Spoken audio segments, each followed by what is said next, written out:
Well, from a Lion King fan to a Lion who can't wait to be king of Detroit. Golladay, boys, got the length that is inviting for a quarterback. When you got a big, strong receiver like that, just get the ball up in this air and watch this young man go to work. Oh, baby, he went up.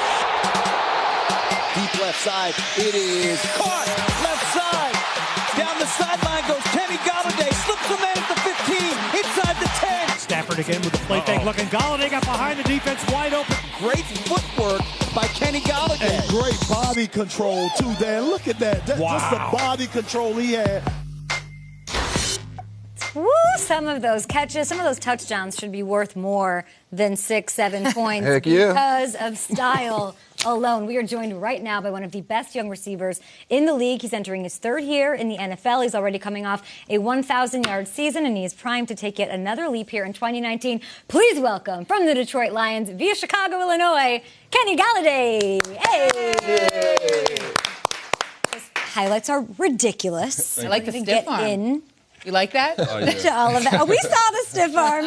You were a breakout star last season, but now I feel like, personally, your expectations and of your fans and of fantasy football players, all of that have to be through the roof. How are you handling all of that pressure heading into this year? Pressure really doesn't bother me. You know, it's really just a challenge. I'm a competitor first, so me going into a game really is just like fun. I've been doing it all my life, so pressure, it isn't really a big deal for me. No pressure. Love it. Now, we've seen a lot of guys getting upset with their Madden ratings. Yours was an 83. How you feel about that? I probably played Madden for like a month. That's it. But I mean, what is it, 83? 83 overall. I'm just getting my feet wet, you know, so. Get his feet wet. At this point, I'll take that. All right, they gave you a 91 spectacular catch rating. Let's take a look at some of your highlights from last 91. year. And you tell us kind of what allows you to kind of make those, you know, circus catches. We're gonna look at some catches first, though. All right, let's take a look.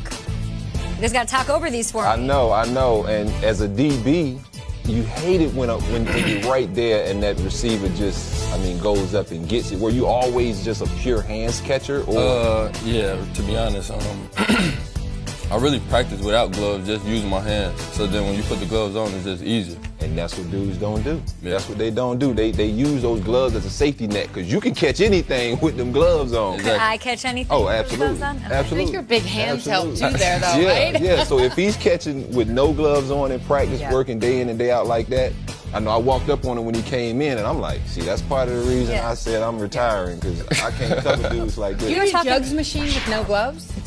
Yeah, sometimes, you know, with gloves, without gloves, you know, just in the off-season training, stuff like that, I use no gloves. It was one time, well, actually last year, I worked out with Randy. Oh, wow. And, you know, we went out there to practice, so my mind said I already don't use gloves, so I didn't even bring them. And he was like, keep the gloves at home. I'm like, I'm already, you know, a couple steps ahead of you.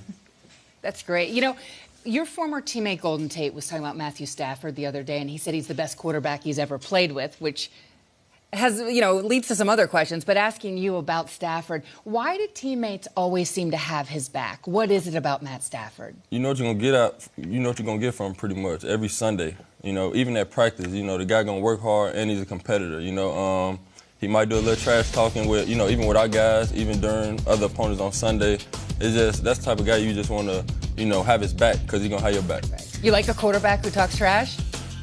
You know, it's part of the game. You know, when you compete, you got to talk a little bit. It's going to be chirping going back and forth. So, you know, especially from your quarterback, and when you're out there dropping dimes, it just, you know, make the game fun. So, Kenny, this is the first time I've ever met you, so I'm just going to be really real with you. I had you in fantasy football, and I benched you week 15. Week 15, he went up to Buffalo and took on Tre'Davious Wright. This is a shutdown corner, a guy who I was benching elite wide receivers against all season long because nobody sniffed 100 yards against Tre'Davious Wright. You take him on in Buffalo and put up a $146. What is your mindset going one-on-one with one of the league's top? You ruined my season, bro. Just competing, really.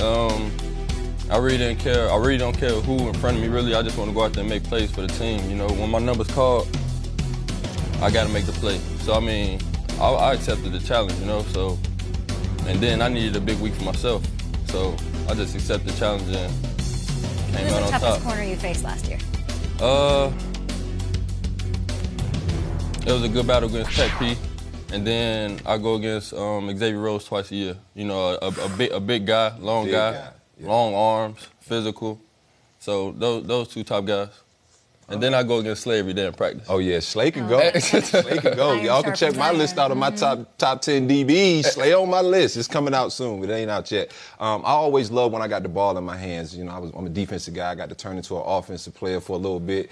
There was a play last year you got the chance to turn into a defensive player after an interception. I know that's not something you probably take pride in, but kind of tell us a little bit about your mindset, because you made some headlines after your quarterback threw that interception and you made a big hit.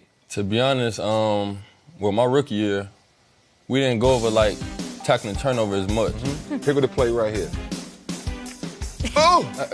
Talk about it, Kenny. Calls, fumble, we get the ball back. Like, that's a mindset. Stop being humble, Kenny. I know, right? Seize the day. You're too nice. Tell me about your mind. Like, really? For me, I know that I can count on you anytime as a teammate because of that.